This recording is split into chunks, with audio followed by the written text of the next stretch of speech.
पर गोकर्ण जी महाराज अपने पिता को एक सूत्र दे रहे हैं, दुख से बचने का सूत्र। पिताजी,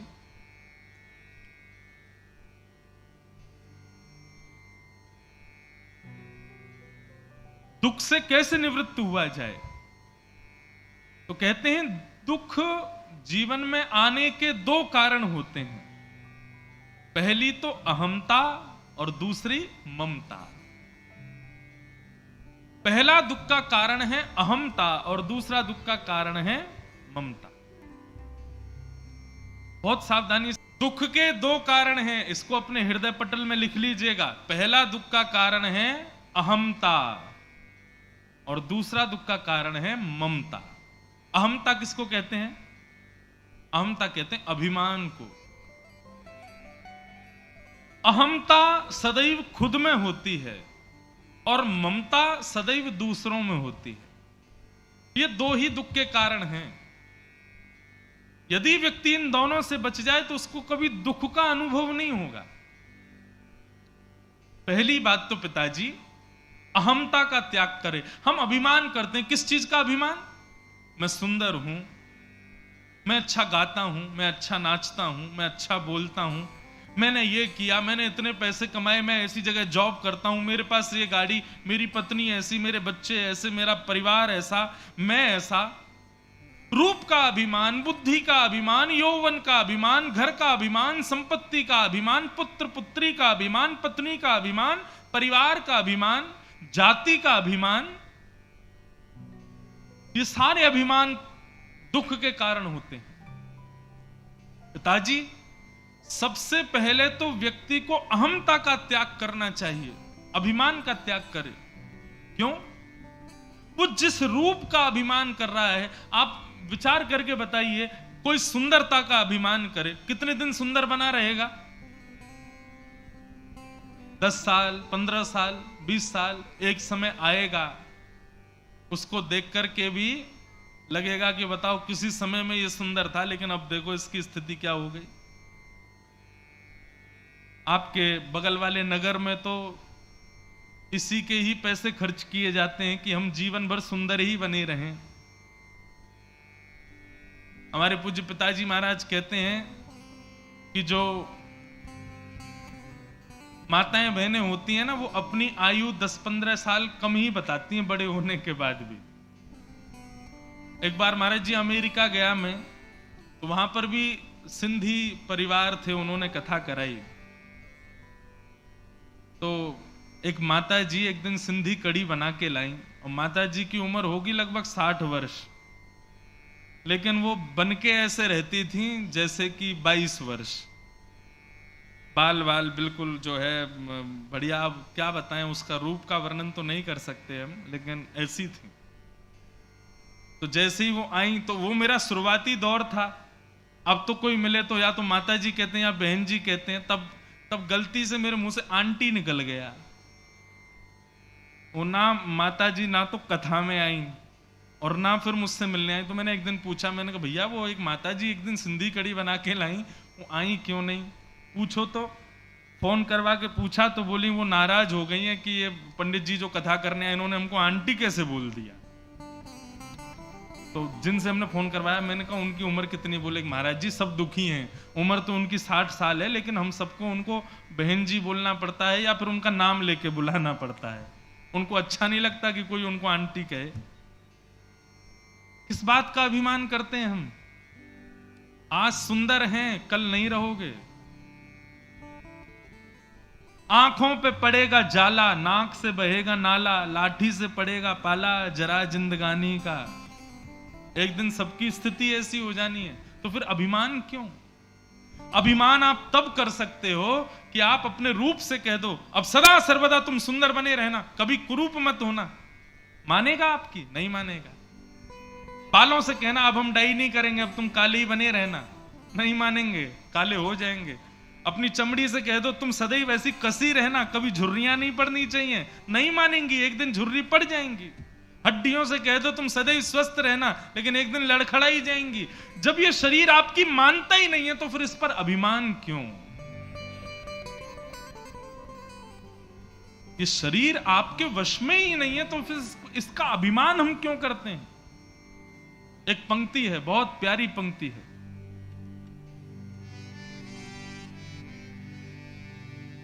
देने वाले ने दिया, वह भी दिया किस शान से, मेरा है यह लेने वाला, कह उठा अभिमान से, मैं नहीं मेरा नहीं, यह तन किसी का है दिया, जो भी अपने पास है यह धन किसी का है दिया, हमारा नहीं है, ठाकुर जी ने हमको दिया है। एक बात बताएं, ये मानव क्यों बनाया भगवान ने? मौका दिया है हमको 84 लाख योनियों से बचने के लिए, पापों से निवृत्त होने के लिए। हमने अपने पूर्व जन्म में जितने पाप किए हैं, जितने दुष्कर्म किए हैं, जितने दूषित कर्म किए हैं, उन सब से निवृत्त होने का ये मौका मिला है कि हम लोग मानव बने हैं। कुकर, सूकर, चींटी, छिपकली आदि ये सारी योनियां हैं, ये सब अपने पाप की वजह से इन योनियों में पड़े हैं, लेकिन हम मानव हैं, इसका मतलब हमको मौका मिला है, बच जाओ, संभल जाओ। ठाकुर जी की बड़ी कृपा है कि तुम मानव हो, तुम कीर्तन कर सकते हो, भजन कर सकते हो, वृंदावन जा सकते हो, कथा सुन सकते हो, सत्कर्म कर सकते हो, लोगों की सहायता कर सकते हो, परोपकार कर सकते हो। ये कोई नहीं कर सकता, केवल मानव कर सकता है। मानव को कभी अपने ऊपर अभिमान नहीं। हां, ठाकुर जी ने मुझे मानव बनाया, इसका स्वाभिमान करो और इससे सेवा करो, अभिमान नहीं। पिताजी, यदि सुखी रहना है जीवन में, सबसे पहले अभिमान का त्याग करो, अहंता। अभिमान करने का अधिकार तब है जब कोई वस्तु आपके वश में है, जब आप खुद ही अपने वश में नहीं हो। उल्लासनगर में हमारे पूज्य पिताजी की एक दो बार कथा हो चुकी है, 93, 94 में, शायद 93 में 3 बार, और दास का जन्म 96 का है, तो उससे पहले पिताजी उल्लासनगर आ चुके हैं। तो उल्लासनगर का मुझे स्मृति में नहीं है, लेकिन एक परिवार है, शायद वो आए, उनको पता चले। तो वो अभी कुछ साल पहले हमारी कांदीवली में कथा थी, वहां आए थे। हम उल्लासनगर से आए, मन का अच्छा। तब वो बता रहे थे, बोले ठाकुर जी जब कथा करने आए, उसके बाद जब आपका जन्म हुआ, तब हम आपके घर आए थे, आपको गोदी में खिलाया था, आपको ऐसा ऐसा करके बता रहे। बोले अब आप व्यासपीठ पे बैठे हो, तो ये बात में क्यों स्मृति, शायद वो कल परसों में उनको पता चले तो आए। मैं अभी जानता तो नहीं हूं उनको, लेकिन आज वो देख करके आश्चर्य करते हैं। बोले ये जो व्यास जी बैठे हैं, इनको हमने गोदी में खिलाया है। कई जगह हम कथा करने जाते हैं, वहां पिताजी के शिष्य आते हैं, उन सब ने मुझे गोद में खिलाया है, लेकिन अब मैं कहूं गोद में खिला लो मुझे, अब स्थिति नहीं है ना। परिवर्तन होता रहता है शरीर का, संसार का, ये वश में कभी नहीं रहेगा। हमारे पूज्य पिताजी कहते हैं कि हर क्षण में हम लोग अपनी मृत्यु के पास जा रहे हैं। ये परिवर्तन हमारे अंग प्रत्यंगों का, शरीर का, बुद्धि का, मन का, ये इस बात का प्रतीक है कि तुम और मैच्योर नहीं हो रहे हो और मृत्यु के समीप जा रहे हो। हर क्षण हम मृत्यु के पास जा रहे हैं। जैसा मैं आज हूं वैसा कल नहीं था, जैसा आज हूं वैसा कल नहीं रहूंगा, और जैसा कल रहूंगा वैसा 10 साल बाद भी नहीं रहूंगा। हर समय बदलता रहूंगा मैं। तो जो परिवर्तनशील शरीर है, उस पर अभिमान क्यों करना? इससे अहंता का त्याग करो, अभिमान छोड़ो। और दूसरा पिताजी काम करना है, यदि सुखी रहना है तो इस शरीर के जितने संबंधी हैं उनमें जो ममता है, उस ममता का त्याग करो। कई लोग होते हैं, उनको खुद में अभिमान नहीं होता, लेकिन अपने बच्चे पर बड़ा उनको गौरव होता है, बड़ा ममता होती है उसके प्रति। संसार में कोई अपना नहीं है बंधु,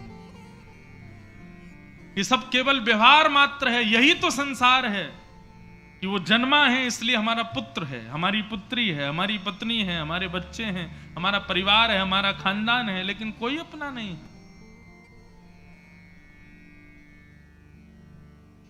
सूरदास जी कहते हैं, उस पद की केवल भावार्थ समझिएगा, क्या कहते हैं सूरदास जी।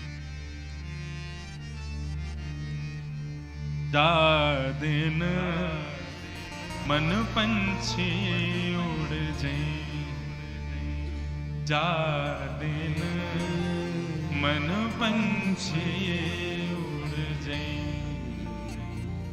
ता दिन तेरे तन तरुवर के सब ही पात झड़ जाई हैं, ता दिन तेरे तन तरुवर के सब ही पात झड़ जाई हैं, जा दिन मन पंछी उड़ जाई हैं, जा दिन मन पंछी उड़ जाई। जिस दिन हमारे भीतर बैठी जो आत्मा है वो उड़ गई, जब हंस अकेला उड़ जाएगा, खाली पिंजरा पड़ा रह जाएगा, कुछ नहीं बचेगा। स्वयं से अहंता का त्याग और अपनों से ममता का त्याग। सूरदास जी उसी पंक्ति में आगे कहते हैं, पत्नी हाथ पकड़ करके 7 फेरे लेती है, और 7 फेरों में क्या कहती है, हम 7 जन्म तक साथ रहेंगे, अगले जन्म में भी मैं आपकी पत्नी बन के आऊंगी, आप मेरे पति बन के आना, आदि आदि जो भी नियम होते हैं, जिनके ब्याह हो गए उनको पता होगा। लेकिन सूरदास जी कहते हैं, जा प्रियतम सो प्रीत घनेरी, सो देख डर जई हैं,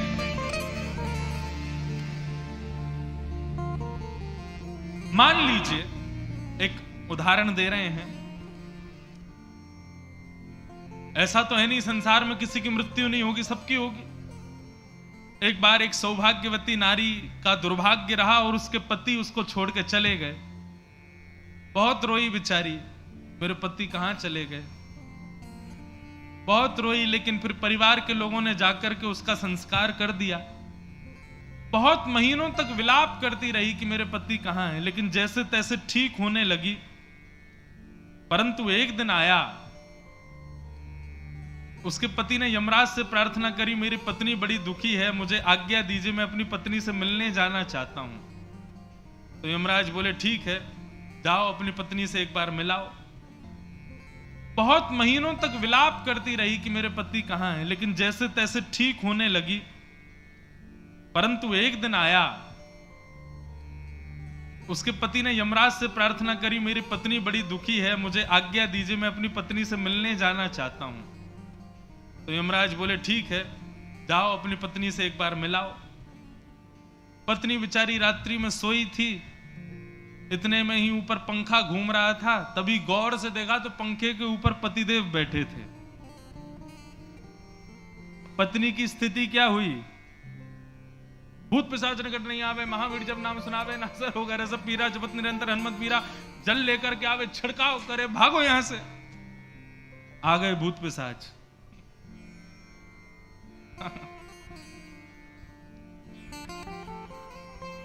पत्नी घबरा गई उसको देख करके, पंडित जी के पास गई, महाराज मेरे घर में आकर के कुछ करिए। बोले क्यों? बोले हमारे पतिदेव की मृत्यु हो गई है, इतने महीने पहले, इतने साल पहले, वो कल पंखा पे लटके दिखाई दिए रात को हमको।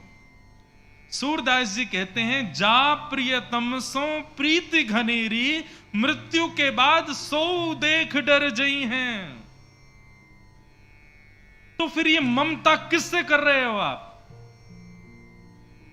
मृत्यु होने के बाद पत्नी, बच्चे, खानदान, परिवार सब रो भले ही रहे हैं, लेकिन यदि आप दोबारा उठ के बैठ गए ना तो सब भाग जाएंगे वहां से। क्योंकि उस समय भय लगता है कि अब तो ये चला गया, अब नहीं आ सकता। और यदि चमत्कार से आ भी गए तो सब भय के मारे भाग जाएंगे।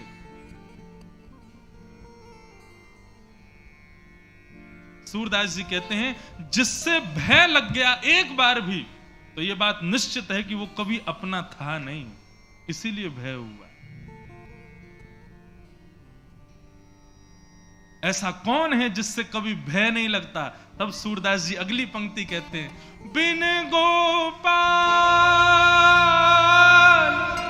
को नहीं अपनो, जासों की रति रही। तो भैया को चोट तो नहीं लगी जो गिर गए थे? ठीक है, आप ही गिरे थे, ठीक है भैया। बिन गोपाल को नहीं अपनो। ठाकुर जी से कभी डर लगेगा? कभी डर नहीं लगेगा। मान लो आप सो रहे हो रात्रि में, अंधेरा कमरा है और उसी समय नील वर्ण आपको दिखाई देने लगे और चंदन की सुगंधी नासिका में आने लगे, रुम झुम पायलों की झनकार आने लगे, तभी नेत्र खोल करके देखो मोर मुकुट पीतांबरधारी द्वारिकाधीश सामने खड़े हैं, श्री वृंदावन बिहारी लाल खड़े। भय लगेगा क्या? नहीं लग सकता। ठाकुर जी से कभी भय नहीं लग सकता। रात्रि में एकांत सड़क पर घूम रहे हो, कोई नहीं है, सुनसान बिल्कुल, और तभी आगे की गली में से त्रिभंग ललित श्याम सुंदर चलते हुए सामने आ जाएं, भय लगेगा क्या? नहीं लग सकता। जिसको देखकर के कभी हमें भय हो ही नहीं सकता, वास्तव में वो ही अपना है। और ऐसे केवल गोपाल जी हैं, दूसरा कोई नहीं।